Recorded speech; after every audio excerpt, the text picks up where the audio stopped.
All right, hey, good morning. This is Noel. And welcome to another day.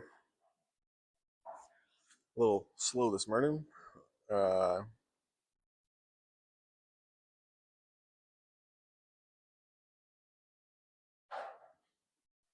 yeah, but getting there. Um, yeah, had a super busy day yesterday. Just it's been really nice for late, or I guess mid-November, and so you know, pretty much work outside all day long and try and get you know leaves cleaned up and all that mess and gutters cleaned out. And, we had first of our Cavalier puppies. This last litter go home yesterday.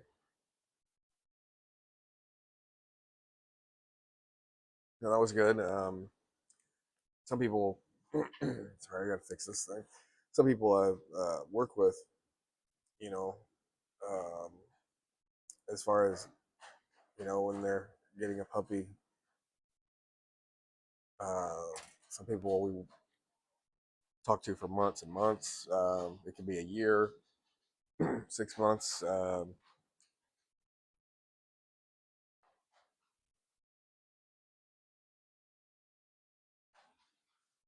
Where they reach out, somebody reaches out and wants to reserve a puppy, and then you just kind of have to wait until you know it comes along and all of that. So um, it's pretty cool, I think, when you go through that whole process because it just like the puppy that went home yesterday. Um, you know, I'll just say the lady, so I'm not naming anybody, but she reached out to me probably at least 6 months ago, maybe more.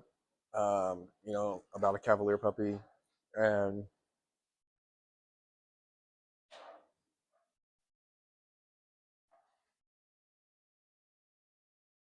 this was our next planned litter for Cavaliers. Um, but since she wanted to reserve one at that point, um, then like um, I can let them know, like, if somebody really wants to, like, hey, we did breeding this weekend or this week or whatever, or like, hey, we just did an ultrasound. It looks like there's puppies in there. Um, I never like to say 100% for sure because you don't know what's going to be born, but you know you can at least share like the step by steps of where you're at with it. Um, and then usually when puppies are born in that situation, like somebody's previously reserved one, then I reach out as soon as they're born and healthy. Um, you know, letting folks know, like, hey, they were born. This is what we had, kind of thing.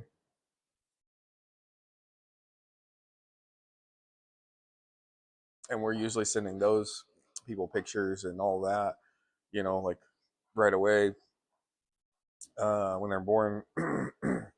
uh, before we ever post them or anything. Just anyway, it's just a cool process when it happens that way too. So um, that's how it went yesterday, and worked with her for a long time.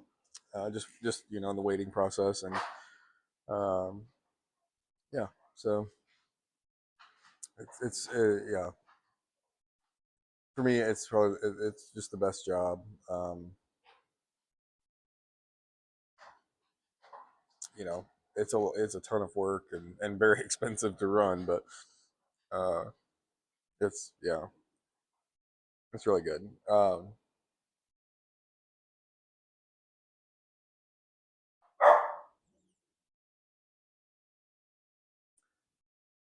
that's Royal, the dad of the Cavaliers that went home yesterday. I don't know what he wants. Um, okay. Today I'm reading Luke 16 this morning, and um, yeah, this is more Jesus teaching. So here we go, Luke 16. Jesus told his disciples, there was a rich man whose manager was accused of wasting his possessions.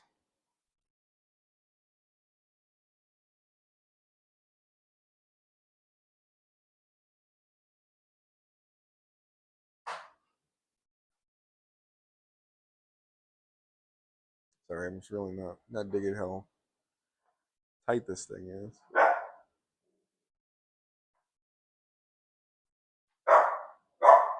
Royce, hey, you're okay, bub. Hang on. Okay, so he called him in and asked him, what is this I hear about you? Give an account of your management, because you cannot you cannot be manager any longer. The manager said to himself, what shall I do now? My master is taking away my job. I'm not strong enough to dig, and I'm ashamed to beg. I know what I'll do.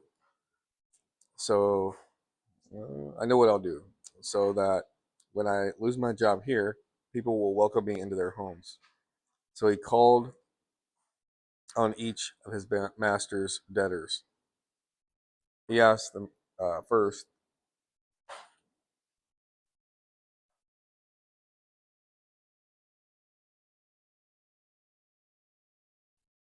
how much do you owe my master? 800 gallons of olive oil, he said. The manager told him, take your bill, sit down quickly, and make it 400. Then he asked the second, how much do you owe? 1,000 bushels of wheat, he replied. He told him, take your bill and make it 800. The master, the master condemned the dishonest manager because he had acted shrewdly. For the people of this world are more shrewd in dealing with their own kind than are people of the light. I tell you, use worldly wealth to gain friends for yourselves, so that when it is gone, you'll be welcome into eternal dwellings.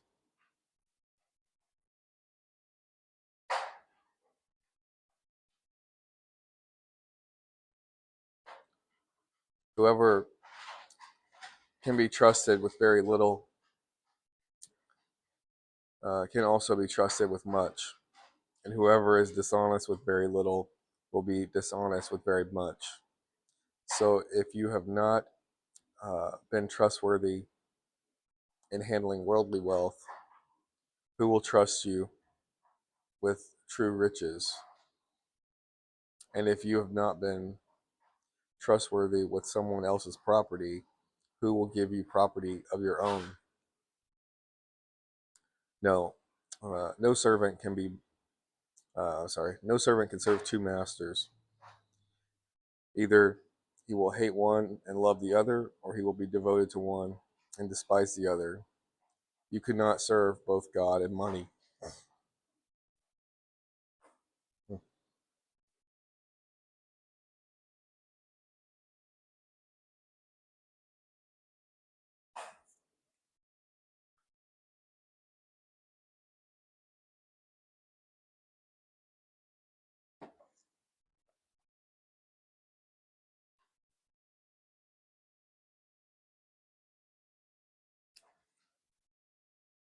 The Pharisees, who loved money, heard all of this and were sneering at Jesus. He said to them, you are the ones who justify yourselves in the eyes of men, but God knows your hearts. What is highly valued among men is detestable in God's sight. The law and the prophets were proclaimed until John. Since that time, the good news of the kingdom of God is being preached, and everyone is forcing his way into it. It is easier for heaven and earth to disappear than for the least stroke of a pin to drop out of the law.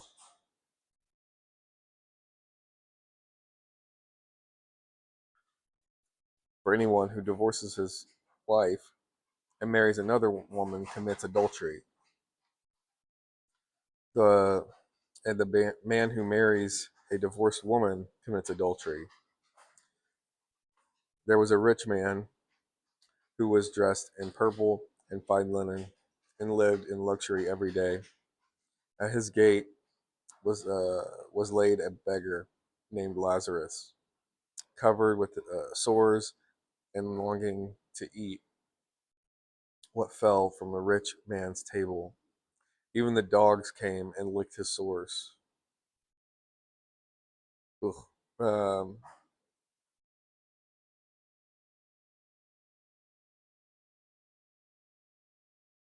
the time came when the beggar died, and the angels carried him to Abraham's side. The rich man, who also died, was buried in hell, where he was tormented. He looked up and saw Abraham far away and Lazarus by his side. So he called to him, Father Abraham, have pity on me, and send Lazarus to dip the tip of his finger in uh, water and cool my tongue, because I am in agony in this fire. But Abraham replied, Son, remember that in your lifetime you received your good things, while Lazarus received bad things.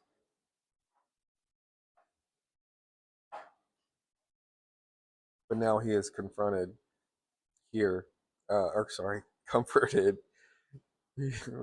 Lazarus is comforted here, uh, and you are in agony. Yeah.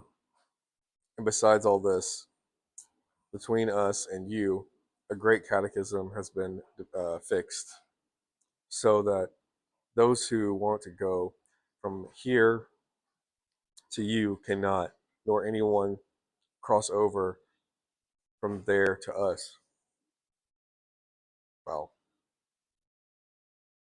he answered, Then I beg you, Father, send Lazarus to my father's house, for I have 5 brothers.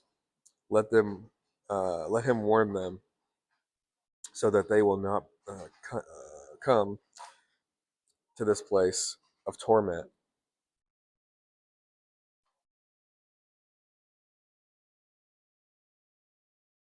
Abraham replied, They have Moses and the prophets. Let them listen to them. No, Father Abraham, he said, but if someone from the dead goes to them, they will repent. He said to him, If they do not listen to Moses and the prophets, they will not be convinced, even if someone rises from the dead. Goodness.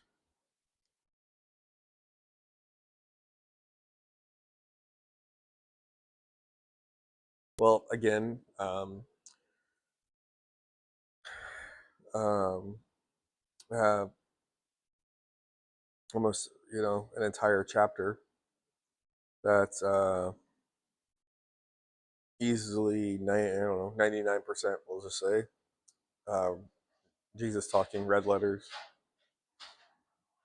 um, and you know very little of it. Sorry, actually, at least in my experience, taught from uh, church.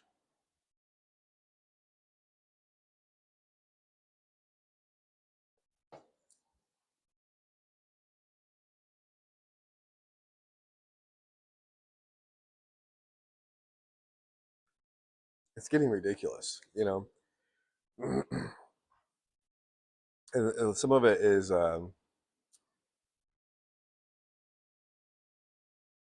like I think some of it has to do with just reading out loud. Because I've read through this stuff, before, uh, like I said, I probably, listened to the New Testament, just audiobook while I work dozens of times. But reading it out loud is a different experience for whatever reason. Um, but, you know,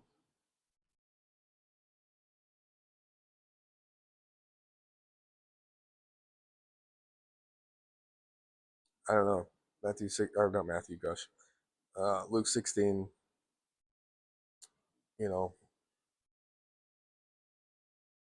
especially where he's talking about the rich man and Lazarus, um, you know,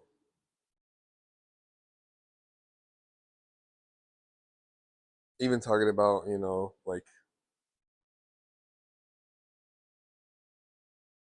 the shrewd manager and, just, I'm sorry, but the church, and then this doesn't apply to all of them by any means, this by any means. Um,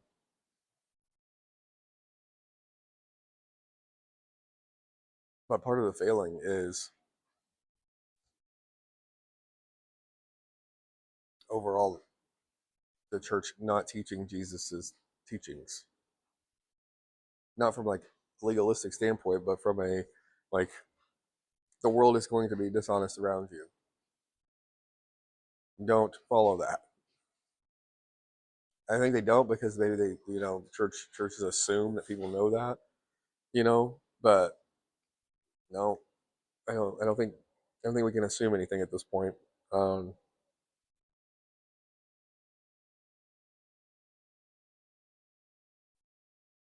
and it's the same thing with this rich man and Lazarus and Abraham over here, where I mean Jesus is saying like, um, where's it at?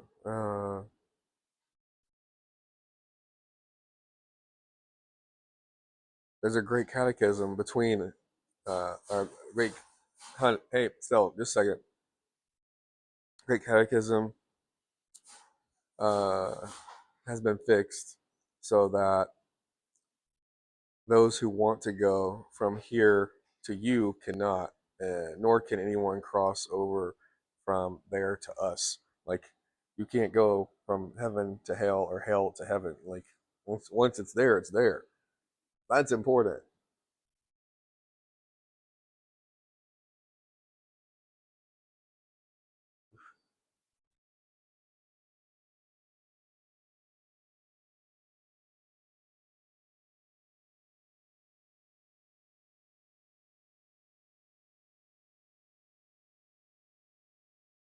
Uh, I mean, it's important. The whole, it's just, yeah,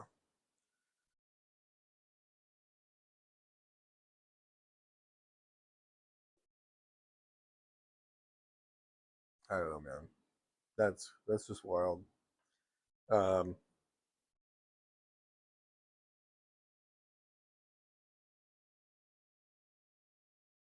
it's wild and scary because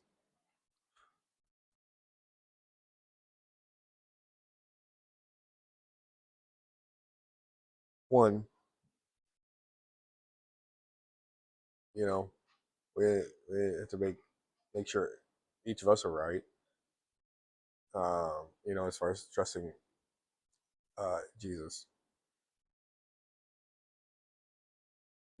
but two, like you can't at this point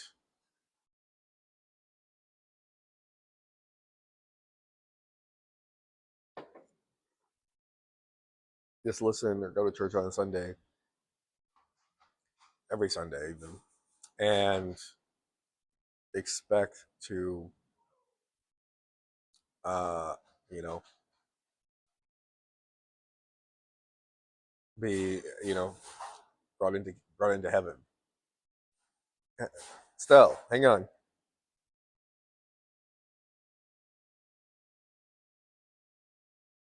Who knows what she's doing? She never wants to get back out. Um,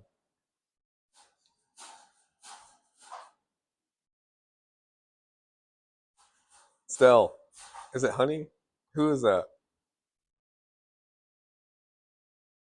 It's like I said before, I'm on like a raised platform where my office is. Anyway, yeah. So I don't know how this stuff isn't like front and center. You know, uh,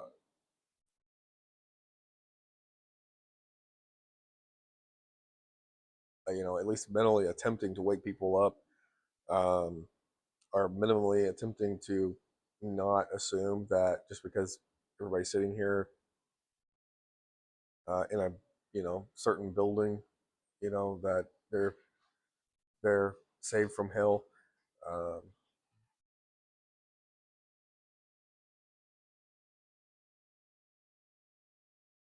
the whole thing is just I'm just not getting it. As far as like how we got to the point of the way things operate, currently.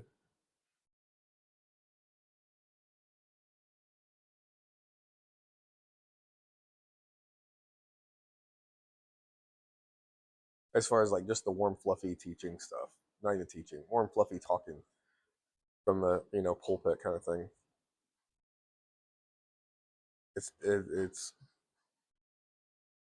It's scary. It's almost like I hate to say this, and not I don't know how accurate it is. I hope it's not accurate, but it almost seems like the shrewd manager that's talked about in Luke 16 is that mentality of like, well, I can't, please the master because, whatever reason I screwed up or I'm not smart enough or whatever. I can't please the master, so I'll just please the people around here. So then they're nice to me, they take care of me, they do this and this, and it's the same like thing basically. Like instead of pleasing God by making disciples of Him, teaching truth, being honest with who God is and all of this, we just like mm, can't do that. We're gonna just warm fluffy it over here and make people like me. Um,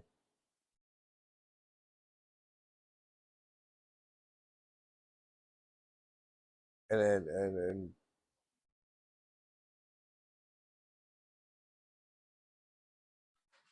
it's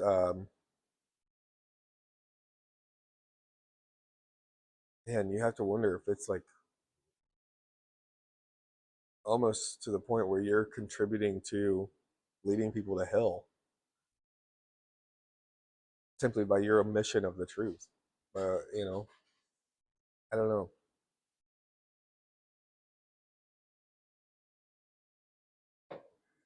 I don't know.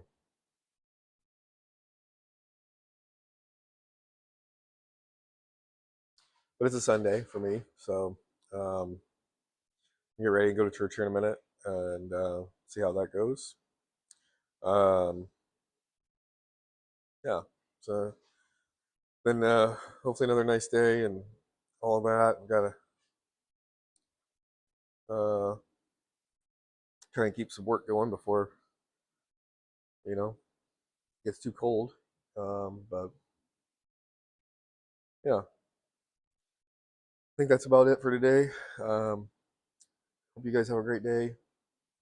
Get to church if you can. It's a Sunday for you.